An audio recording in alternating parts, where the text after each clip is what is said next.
Masuk ke bab 6, mengapresiasi dan mengkreasikan fabel. A. Mengenali ciri fabel. Fabel merupakan cerita tentang kehidupan binatang yang berperilaku menyerupai manusia. Ciri-ciri umum fabel yaitu: 1.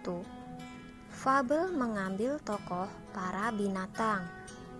2. Watak tokoh para binatang digambarkan ada yang baik dan ada yang buruk, seperti watak manusia.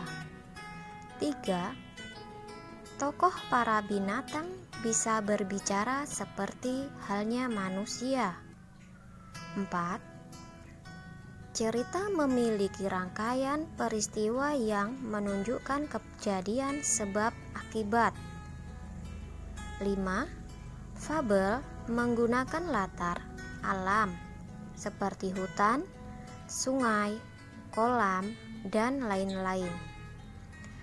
Teks cerita fabel tidak hanya mengisahkan kehidupan binatang, tetapi juga mengisahkan kehidupan manusia dengan segala karakternya.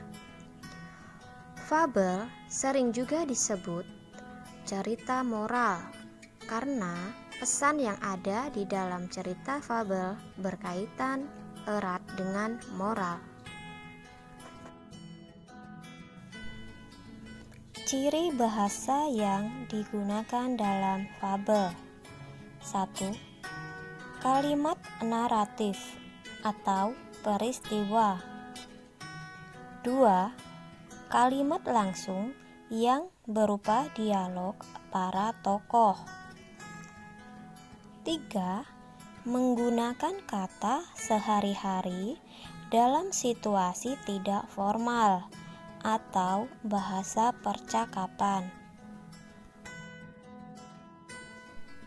B. Menceritakan kembali isi fabel. Pada saat menceritakan kembali isi fabel, yang perlu dilakukan adalah: 1. Menentukan tokoh dan watak tokoh.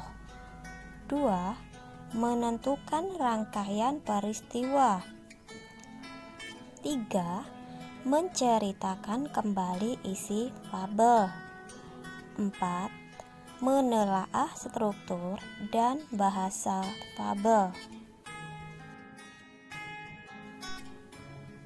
Fabel ini memiliki 4 bagian dalam strukturnya, yaitu: 1. Orientasi. Bagian awal dari suatu cerita yang berisi pengenalan tokoh atau latar tempat dan waktu. 2. Komplikasi, yaitu konflik atau permasalahan antara satu dengan tokoh yang lain. 3. Resolusi, yaitu bagian yang berisi pemecahan masalah. 4. Koda, yaitu bagian terakhir fabel yang berisi perubahan yang terjadi pada tokoh dan pelajaran yang dapat dipetik dari cerita tersebut. C. Memerankan isi fabel. Di dalam memerankan isi fabel, yang harus diperhatikan adalah: 1. Merancang tokoh, watak, dialog, latar sesuai isi fabel yang dibaca. 2. Menentukan urutan cerita. 3. Merancang pemeranan dari fabel yang dibaca. Dan 4. Melakukan adu kreatif pemeranan fabel.